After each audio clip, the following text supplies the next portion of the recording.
During your Republican speech, you talked about seeing the anger and frustration among conservatives and other Republicans in the party. And I'm one of those. Yeah. So what are you going to do about it? Yeah.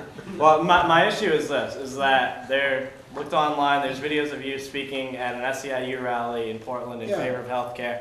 So just as a Republican looking at it, we have, you're in favor of nationalized healthcare, which...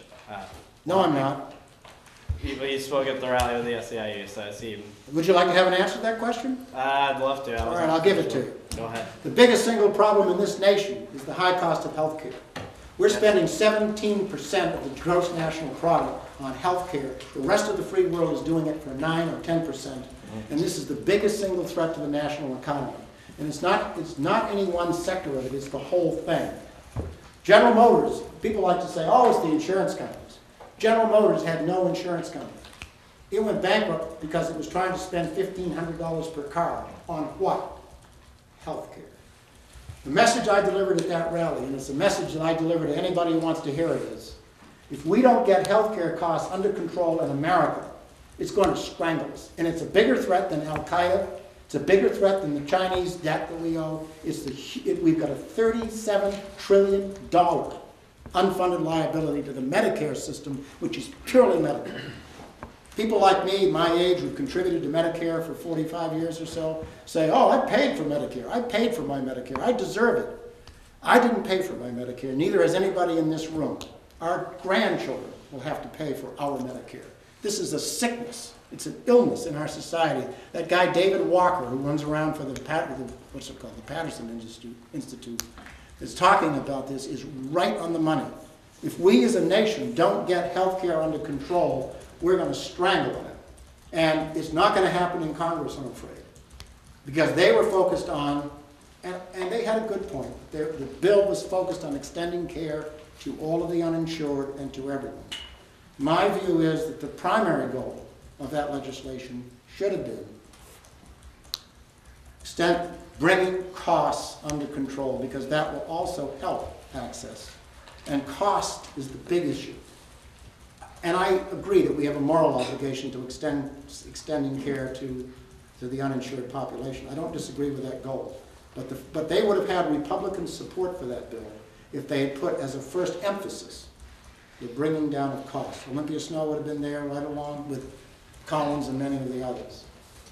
So and to bring this down to relevance to today's issues, I think it's only the states that are going to be able to grapple with that cost issue successfully, because the states have the ability to experiment with health care.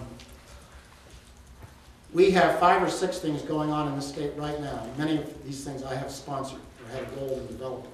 One of them is the health information system. We have Health InfoNet in Maine, which is way more advanced than that of any other state has, I think, or most others do.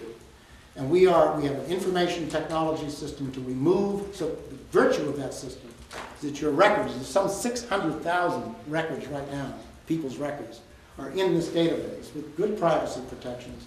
And what it does is it enables you to go into a hospital and they can call up your record and know what tests you've had, what discharges you've had, what drugs you were on, and even if you're unconscious, they'll be able to tell you these things, and it removes duplication from the system and reduces costs and adds safety to the system, which also reduces costs. We're experimenting with the medical home system. And right here in Franklin County, we've done some interesting things. I want to end with this. There's a story about Franklin County. Rebecca Ryder, who's the new CEO of the health system here, came here from McAllen, Texas, which is the poster child for the worst healthcare system in the United States, where doctors, it's a long story, you can read about it in the New Yorker. But she also was a CEO of a hospital in the Intermountain Health System, which is one of the best, where they don't emphasize fee-for-service, where doctors are assessed and measured by their ability to deliver progress and improved care. Olympia Snowe was here not too long ago and asked her what would it take for her to implement here in Franklin County with, what, 35,000 people, something like that? What would it take to implement the Intermountain Health System, which is a nationally recognized successful health system, here in Franklin County. She said, I need to have the same revenue coming into my hospital that I have today. I need it for 5 years. And I need to be able to use that revenue intelligently, to spend it on improving people's health, and not on fee-for-service. I need to be able to spend that money, redeploy that money, the Medicare money, the Anthem money, the Medicaid money, all of it, in a very different way. And then she said, and in the end, you have to give me permission to fail. Because this is big stuff, and we need now as a nation to begin experimenting in the states. And that's one thing I want to do if I'm elected governor. Thank you very much.